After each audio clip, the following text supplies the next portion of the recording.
Good evening. My name is Linda Seltzer. I'm an electrical engineer in signal processing with an R&D background, and I'm consulting independently and kind of retired from being in large corporations years ago, mostly AT&T Labs.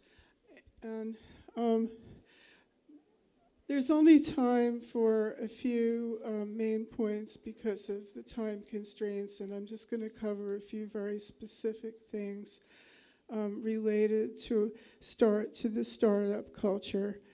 And just starting with, you can see at about the 15th year of experience is when women start falling out of engineering and don't really get carried through to a full 30 or 35-year career of income.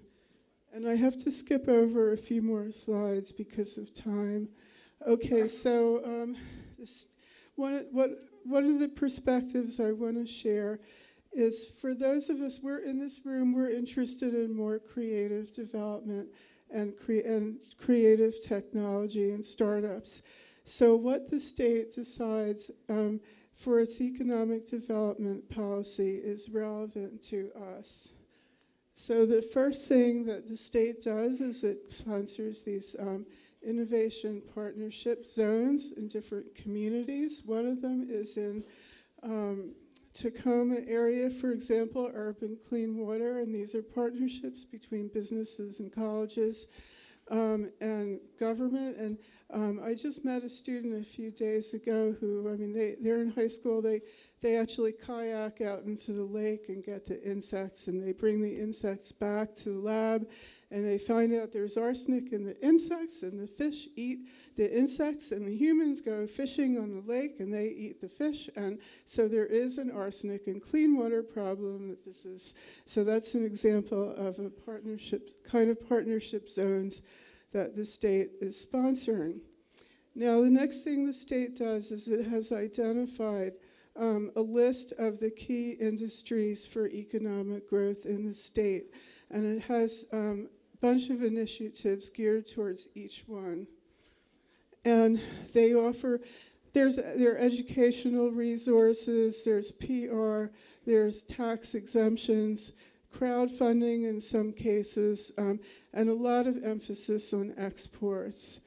And so then the next thing important to know about the environment we're in of economic development, and there's no time to go into county and local and nonprofits.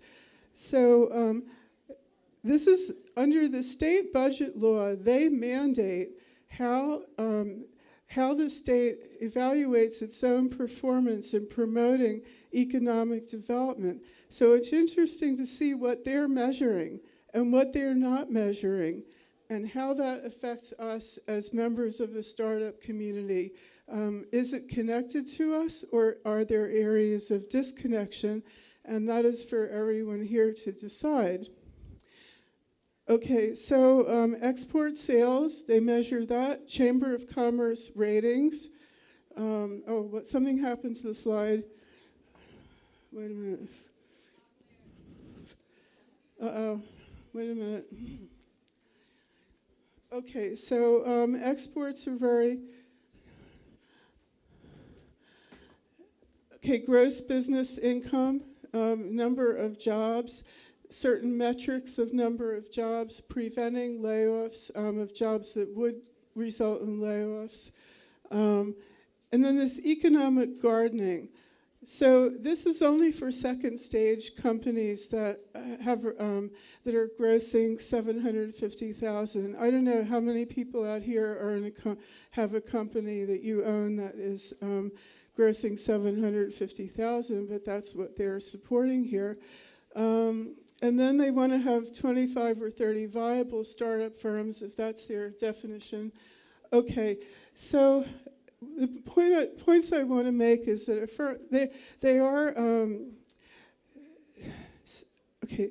that affirmative action is illegal, so they're doing metrics on everything except women and minorities, which is illegal in the state. Women's businesses are not earning enough to qualify as high-end businesses for a lot of these programs. Washington State is below average in women-owned businesses. We're not in the top 10 in developing. Seattle is not in the top 10 in developing women-owned businesses. And in crowdfunding, women are doing fine raising money online, but 90% of the competitive venture capital raised in person does not go to women. And then SCORE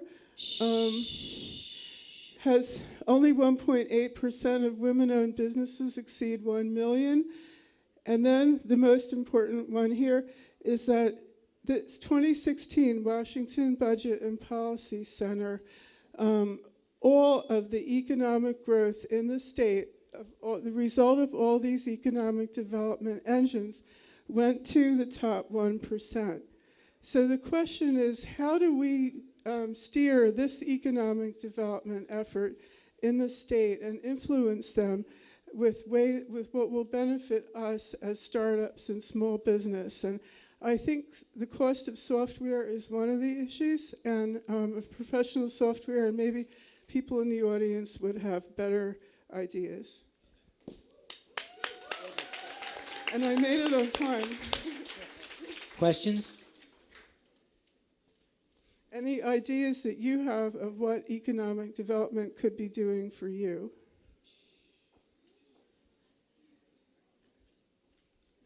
What is one thing that we can all do tomorrow?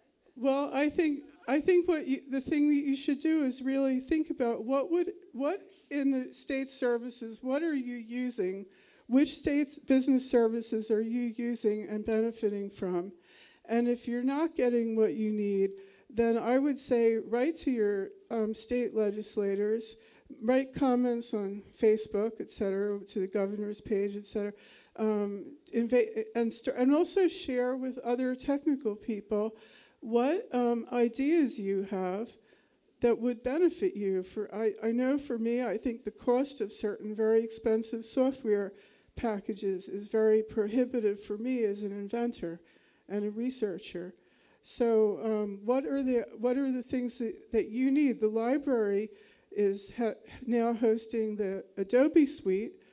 WorkSource only offers like Excel and things like that. We don't get access to really good, software like MATLAB, SAS, Jump, things like that. Okay. One more question?